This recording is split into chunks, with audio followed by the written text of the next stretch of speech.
আসসালামু আলাইকুম ভিউয়ার্স, কেমন আছেন সবাই? আশা করি ভালো আছেন। ভালো আছেন আলহামদুলিল্লাহ। আর আজকে এখন ব্রুডার সেটআপের এখানে তো গতকাল আমি অনেক তড়িঘড়ি করে ছোট্ট মোটো একটা ব্রুডার বানাইছি এখানে কার্টুন দিয়া, মানে আমার আশেপাশে যা ছিল ওইগুলা দিয়ে বানাইছি।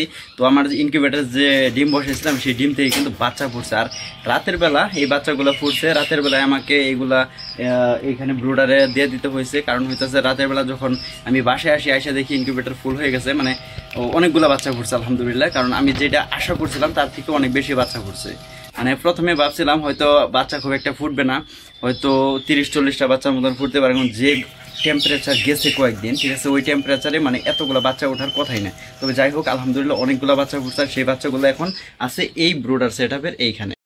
এই হইতাছে আমার হালকা পাতলা একটা ব্রুডার সেটআপ, ঠিক আছে। এটার মধ্যে আছে কয়েকটা বাচ্চা, কয়েকটা বলতে কয়েকটা না, এখানে মোটামুটি 100টার মতন বাচ্চা আমার এখানে উঠছে। আমার ইনকিউবেটর থেকে আমি ভাবতেই পারি নাই, মোর দেন 50%-এর বেশি বাচ্চা ফুটছে আলহামদুলিল্লাহ।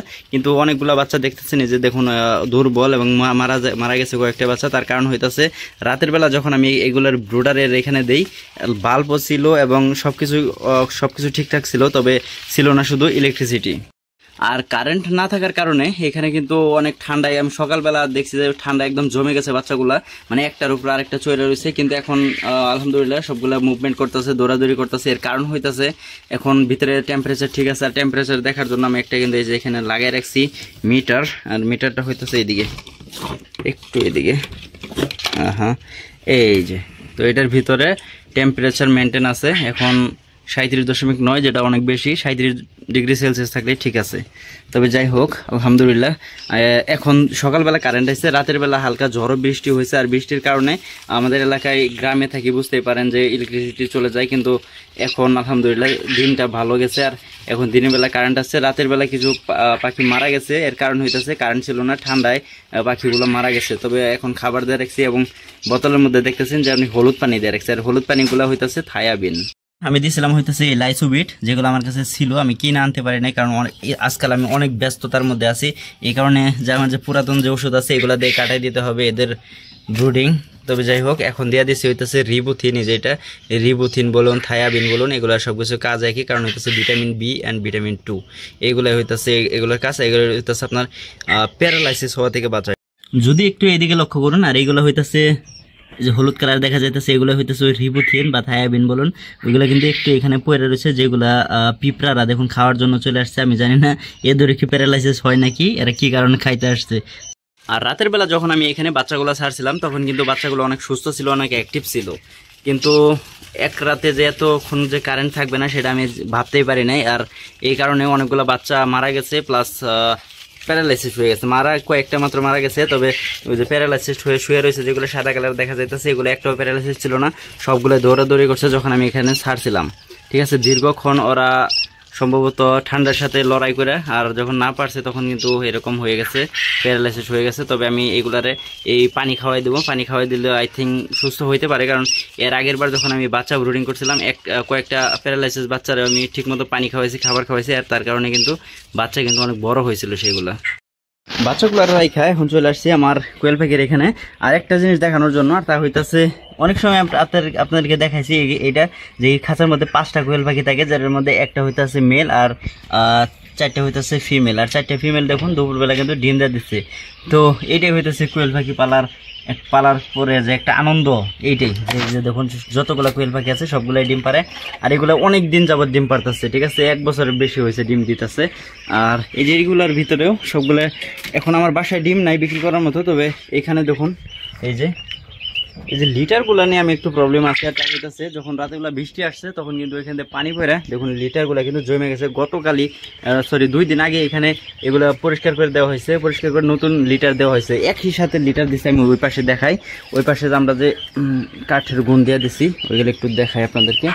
এই যে যদি একটু চেক করেন তাহলে হইতেছে এইগুলা দেখুন এই পাশে কীরকম একদম খুশক, মানে শুকনা, ঠিক আছে। আর ওই পাশে একদম ভিজা, ওই পাশে বৃষ্টির পানি পড়ে, এই কারণে মূলত জমা যায়। তবে যাই হোক আমরা সবসময় চেষ্টা করি যে এগুলা নাড়াচাড়া করে দেওয়ার জন্য। দুপুরবেলা ডিম দিয়ে দিচ্ছে মাশাআল্লাহ অনেকগুলা। বিশেষ করে এখানে যত পাখি আছে সবগুলা ওই যে সামনে ডিম দেয়, ওই যে দেখতে পারবেন যে কতগুলা ডিম ওইখানে, যদি আপনারা যদি একটু খেয়াল করেন। ঠিক আছে, মাশাআল্লাহ। তবে যাই হোক, এই যে দেখুন একটাবার আমি যদি সবগুলো ডিম যদি একখানে করি, তো এখানে অনেকগুলো ডিম হয়েছে যেগুলো আমার বিক্রি করার দরকার ছিল। তবে আজকে আমি এগুলো বিক্রি করব না, কারণ বাসায় ওইরকম বিক্রি করার মতো ডিম নাই।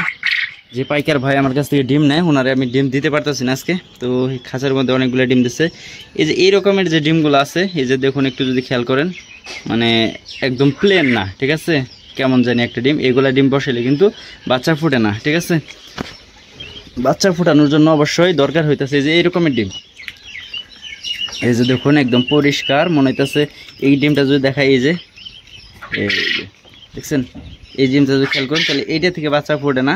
বিশেষ করে যেগুলো থেকে বাচ্চা ফুটে, যেগুলো একদম তেলতেলা থাকে, আমরা যেটা তেলতেলা বলি, প্লেন বলি, ঠিক আছে, একদম প্লেন মসৃণ, ঠিক আছে, এরকম ডিম থেকে বাচ্চা ফুটে।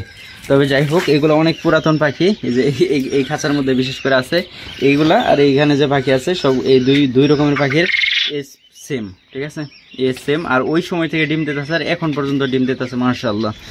খাবার অনেক কম লাগে।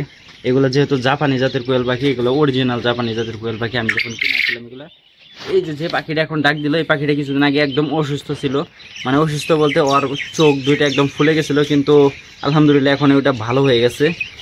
তো এটা আমি কোনো মেডিসিন কিছু খাওয়াই না, এমনিতেই ভালো হয়েছে। আর এটার ভিতর থেকে কিছুদিন আগে একটা পাখি ছিল যেটা শুকায় মারা গেছে। আর আজকালকার যে ওয়েদার, সেটা বোঝা অনেক মুশকিল, ঠিক আছে, কখন কোন রকম হয়ে যায় বোঝা যায় না। যে সকালবেলাও কয়েকবার বৃষ্টি পড়ছে, কিন্তু এখন কোনো বৃষ্টি নাই, রৌদ্রোজ্জ্বল আকাশ। যদি চতুর্দিকে খেয়াল করুন, আমি একটু ছায়া জায়গায় দাঁড়াইছি, কারণ রোদের দিকে তাকানো যাইতেছে না, এতটা প্রখর রোদ। তবে যাই হোক, এখন কোনো রকম বৃষ্টির কোনো আভাস নাই, কখন কোন রকম যে চেঞ্জেস হয়ে যায়। আর আমি যে জায়গাতে দাঁড়ায় রয়েছি, চারদিকে যদি একটু খেয়াল করেন, সব দিকে শুধু সবুজ আর সবুজ। গ্রামে থাকলে এই জিনিসটা সবসময় দেখা যায়, আর যেদিকে দেখাবেন সব দিকে শুধু সবুজ আর সবুজ, ঠিক আছে। এখন খেতে তো ধান নাই, তবে হয়ে রয়েছে ঘাস, যেগুলা আমাদের যে আমার সামনে যে যেগুলা এরা কিন্তু খাইতেছে, ঘাস খাইতেছে। ওই দেখুন আমাদের এখানে দুইটা ছাগল আছে, আরও একটা আছে, ও কোথায় গেছে জানি না, তবে ওরা এখানে ঘাস খায়।